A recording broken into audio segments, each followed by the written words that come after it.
I can't express in words how excited I am about today's agenda and how incredibly humbled and honored I feel to be amidst all of you, the energy in the room, and as Shauna was saying, the esteemed speakers that we look forward to hearing and dialoguing with throughout the day. So thank you for that. As Shauna mentioned, I manage the sustainability strategies for Interface Floor Canada. We're a part of the Interface group of companies, the world's largest manufacturer of commercial carpet tile. We're told about 4 in 10 carpet tiles around the world are Interface carpet tiles, a very petro-intensive industrial company for both energy and materials. So when I tell people I manage the sustainability strategies for a carpet company, sometimes I'm faced with reactions of contradiction, confusion, but I hope in the next few minutes I may convince you otherwise. Some of you might be familiar with Interface. For others, this might be an introduction. Although I must say I was asked to talk about why Interface Floor was so ready to jump in with 2 feet to sponsor this event today and what my expectations are for the day. I'm new to the world of carpet. I'm new to the world of industry and manufacturing.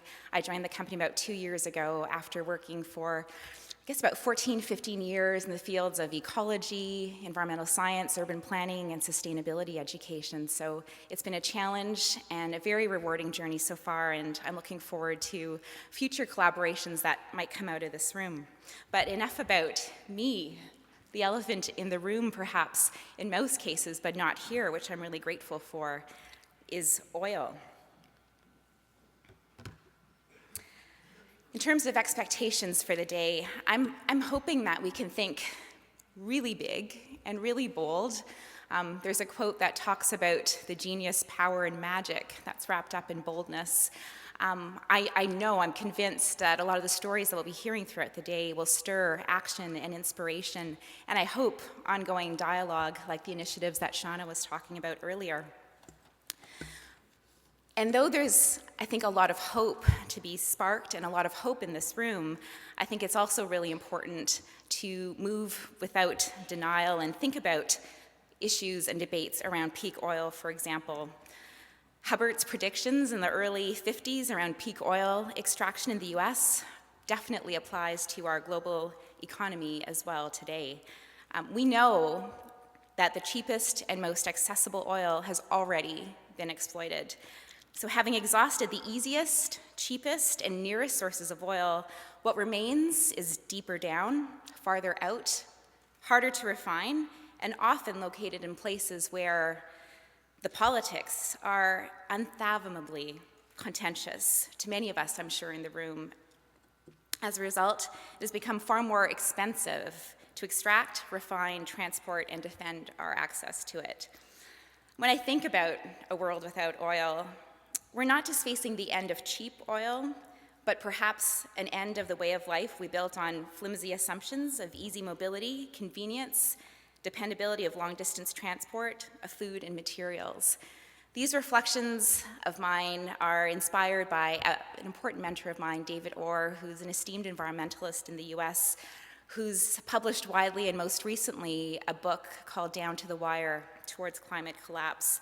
And he references this long emergency that we're facing. Our peak oil crisis is a crisis of crises, an intermingling, a convergence of a number of different related environmental crises.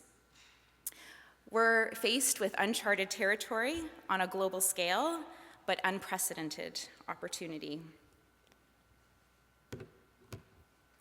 Oil is the one resource that plays a role in nearly every aspect of our lives. Boy, do we have our work cut out for us.